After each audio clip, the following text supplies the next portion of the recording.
Daniel Christophe, après une période de redoux, on nous annonce de nouveau un épisode neigeux en cette fin du mois de janvier. Alors première question, est-ce qu'on a pu reconstituer les stocks de sel? Bien, à l'heure actuelle, nous sommes toujours en manque de sel. Il est vrai que nous rencontrons un problème d'approvisionnement au niveau des salines, à savoir que nous avons du sel qui est commandé depuis le 12 décembre, 150 tonnes, que nous attendons toujours. Et les salines se trouvent toujours en difficulté pour nous livrer. Donc, ils donnent priorité d'abord pour les grands axes, qu'ils soient routiers ou autoroutiers. Mais pour les communes, nous passons en second, donc un peu plus de difficultés. Voilà. Les services municipaux sont toujours mobilisés, en tout cas pour déneiger de manière mécanique, soit avec des tracteurs ou bien alors carrément à l'appel, hein. Eh bien oui, tous nos moyens seront mis en œuvre pour rendre la chaussée le plus possible circulable au niveau pour les Déodaciens et les gens des environs.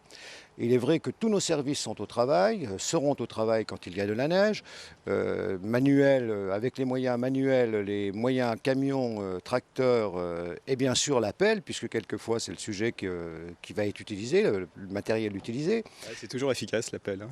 C'est toujours très efficace et c'est vrai qu'il y a toujours des avaloirs ou des bouches à dégager de manière à ce que les écoulements se fassent plus librement.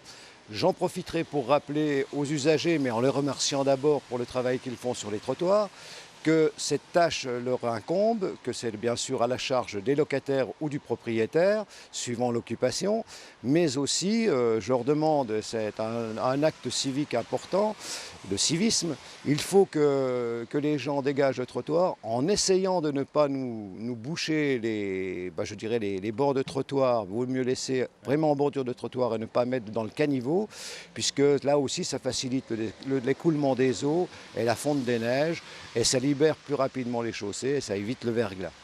Alors Daniel, quand il fait froid, les services municipaux sont mobilisés pour dégager les chaussées, les trottoirs. Quand c'est le redoux, ils sont également mobilisés parce que les chaussées sont dégradées, il y a des nids de poules, donc il faut boucher les trous, hein. Oui, exactement. Alors, les nids de poules, c'est un gros problème que nous rencontrons, puisque avec ce phénomène que nous connaissons depuis le mois de novembre, de gel, de dégel, de chute de neige, il faut savoir que quand on sale une chaussée, toute la partie supérieure dégèle, mais la partie inférieure reste gelée. Et nous avons bien sûr dans les chaussées des infiltrations d'eau, ce qui fait éclater le tapis, ce que l'on appelle de l'enrobé. Et cet enrobé se fissure et nous crée des trous. Alors pour l'instant, nos services bouchent avec de l'enrobé à froid, mais dès que la centrale à enrobé retournera pour fabriquer de l'enrobé à chaud, eh bien tous les trous seront traités de manière systématique pour être rebouchés en faisant du travail de qualité. Dernière question, Daniel, vous-même, vous avez des pneus neige sur votre voiture? Ah, il est évident que moi je suis prévoyant, je suis équipé de neige contact, puisque nous sommes quand même dans les Vosges, je le rappelle, à une altitude, bon, pour la ville, d'une moyenne de 345 mètres, mais il faut penser que dès que l'on sort un tout petit peu de la ville, eh bien, il faut circuler sur des routes qui ne sont pas toujours là aussi bien déneigées, puisque vous l'avez vu, nous l'avons remarqué, le Conseil général, l'État, a des difficultés lui aussi de déneigement et d'approvisionnement en sel dans le cas actuel.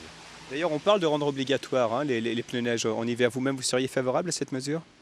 Alors c'est vrai qu'on ne peut y être que favorable par rapport à notre manque de matière première qui est le sel pour le déneigement, mais il est vrai aussi que nous avons à prendre en compte les difficultés des gens dans le contexte de crise actuelle pour s'équiper. Mais c'est vrai qu'on ne peut que le recommander aux gens, c'est une bonne mesure de prévention et de précaution.